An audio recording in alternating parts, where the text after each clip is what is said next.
Biz o çocukları hiç anlamadık. Biz o çocukları tanımadık hiç. Mavi bir damar gibi kentin gerilen bedeninden bir çığlık çağlayanı gibi geniş, uzun, pembe savrulup gittiler de kaç kez rüzgar rüzgar duyurabilmek için bizim türkülerimizi bize.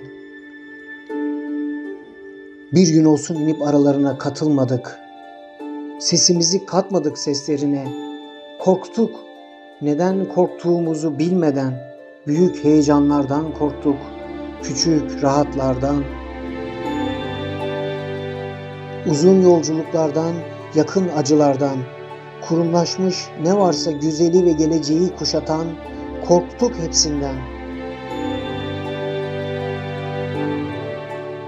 Çekilip böcekler gibi evlerin kabuğuna sıkı sıkı sürgüledik kapılarımızı. Balkonlara çıktık en fazla. Camlardan sarktık.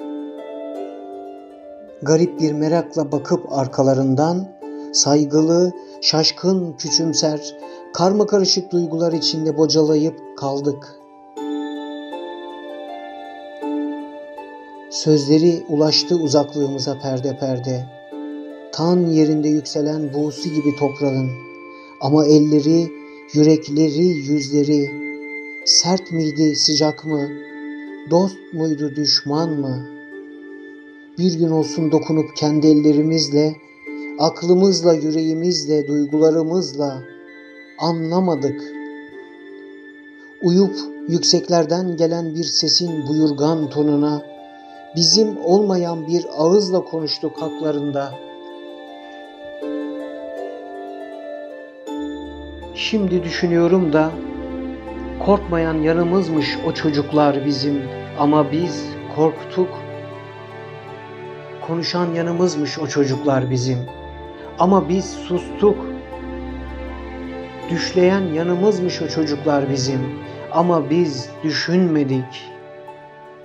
Direnen yanımızmış o çocuklar bizim, ama biz teslim olduk. Biliyor musun, güz daha bir dokunaklı geçiyor 5 yıldır. Yağmur yağdı bugün, savrulan yapraklar sürüklendi bir süre dilsiz sokaklarda. Bilmem ki nerelerden çıkıp geldiler birden o çocuklar ufkuma. 7 renkli türküler, bayraklar, pankartlar. Bir yalnızlık duydum ta içimin derininde, bir ses sanağı, bir özlem. Düşünüyorum da farkına varmadan sessizce kendiliğinden sevmişim meğer onları ben. İnanmışım, katılmışım hatta türkülerine kendimce uzaktan uzağa. Yoksa niye kanasın değil mi?